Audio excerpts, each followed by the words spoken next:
Pemerintah Kota Banjarmasin memastikan persediaan bahan kebutuhan pokok nangkaya baras, bawang, wan bumbu lainnya untuk 3 bulan ke depan aman wan terkendali.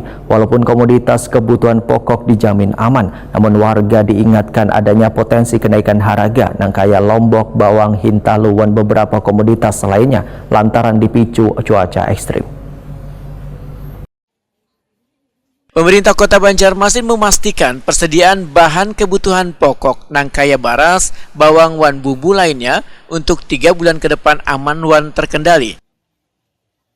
Sekretaris Des Perdagin Banjarmasin Nur Sahdi Wetakuni Prima TV Baisukan Jumat 27 Desember 2024 membedakan walaupun komoditas kebutuhan pokok dijamin aman, namun warga diingatkan adanya potensi kenaikan harga nangkaya lombok, bawang, hintalu, wan beberapa komoditas lainnya lantaran dipicu cuaca ekstrim.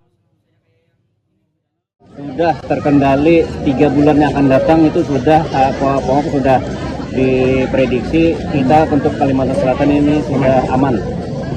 Sampai bulan puasa berarti Pak? Iya, sampai bulan puasa, tapi karena kan ada datang lagi ini pasukan dari Jawa menghadapi gelombang pasangnya. Angin ribut kan, angin selatan ke Tenggara. Angin muson dari Tenggara dari berasal dari Australia itu yang mempengaruhi pasukan datang ke sini, tapi stok kita masih bisa mencukupi selama 3 bulan. Oke. Kalau untuk kenaikan harga sendiri Bang Pak, ada kan sudah atau seperti apa? Tidak ada, hampir stabil terkendali sejak bulan Oktober kemarin, Oktober, November, Desember. Kita sudah antisipasi.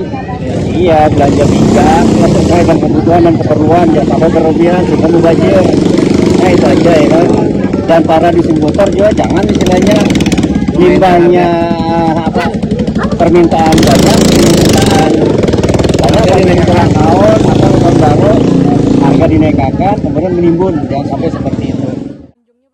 Nur Sahdi meminta warga untuk berbelanja dengan bijak, yaitu menukar bahan-bahan pokok sesuai dengan kebutuhan.